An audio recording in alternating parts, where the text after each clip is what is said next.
Hello everyone, today I want to share with you a quick tip that will instantly make your vibrato, dare I say, better, or at least it will give you a different, more natural feel for this incredibly useful technique. Before we dive in, I have a little test for you. I'll be playing the same phrase twice. On one of them I'll use, so to speak, normal vibrato, and in the other one I will add this little tip that I'm showing you today. Both of them will be played very musically, I won't exaggerate anything. I'm not trying to push you towards one or the other, and yet I think you'll find that one of them will be slightly more natural, more musical, and maybe will speak to you a bit more. We can have polls on the videos, but use the comments below and let me know which one you would pick, A or B.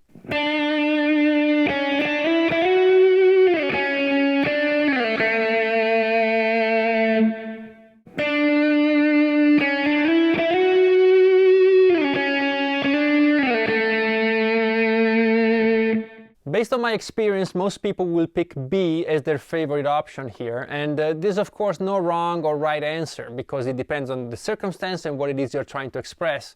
But if you found B a bit more musical, let me show you what I did. The difference in technique between phrase A and phrase B is extremely subtle, but what I did in the first one, A, is that as soon as I hit a note, I vibrate it. So there's no gap between when you hear the note and when you hear its modulation. If I'm playing this note here, this D, as soon as you hear it, you're hearing it being modulated. When I go to the next note, as soon as I get to the F sharp, you hear it again vibrating. And I did this throughout the whole phrase. But on phrase B, there's a tiny difference. And that is that when I play the note, I'm giving you just a little fraction of time, a little split second, where you can get to hear the note without any vibrato, any embellishment. It will give you the opportunity to kind of get to know the note before we add to it. And it goes something like this. So you hear there's this little split second between when I play the note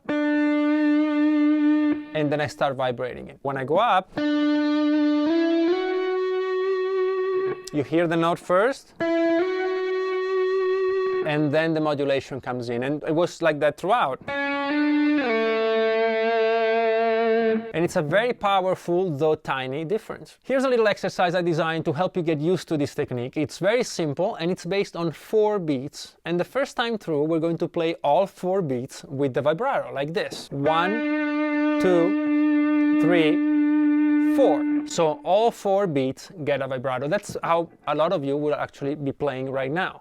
Then we're going to take the first beat and give that a normal note without any modulation, and then on beat 2 we start with the vibrato, like this. 1, 2, 3, 4. Then you could do 2 beats not vibrato and the last 2 beats with vibrato. 1, 2.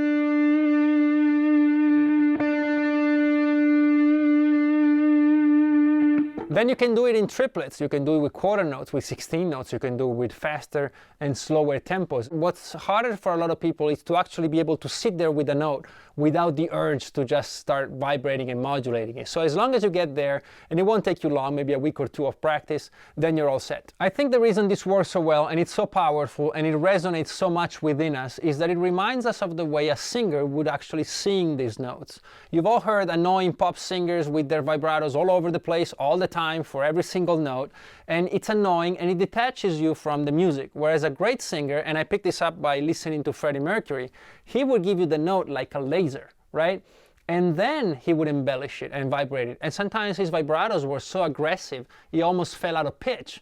But it worked because it was so emotionally charged, but he had already anchored you to the real note in the beginning. On the guitar, you can of course go even wilder, and that works sometimes very well for solos. But when you're playing melodies and trying to be lyrical, great singers are a great help to listen to and to kind of emulate. So this is a great, easy way of making your playing more lyrical and more musical. And I hope that you enjoyed watching this video. If you did, maybe consider hitting the like button. And if you haven't joined us yet, please do subscribe. And you all know how much I appreciate your comments. So down there, it's where it's at. Thank you very much as always for being there, and I will see you very soon with a new video.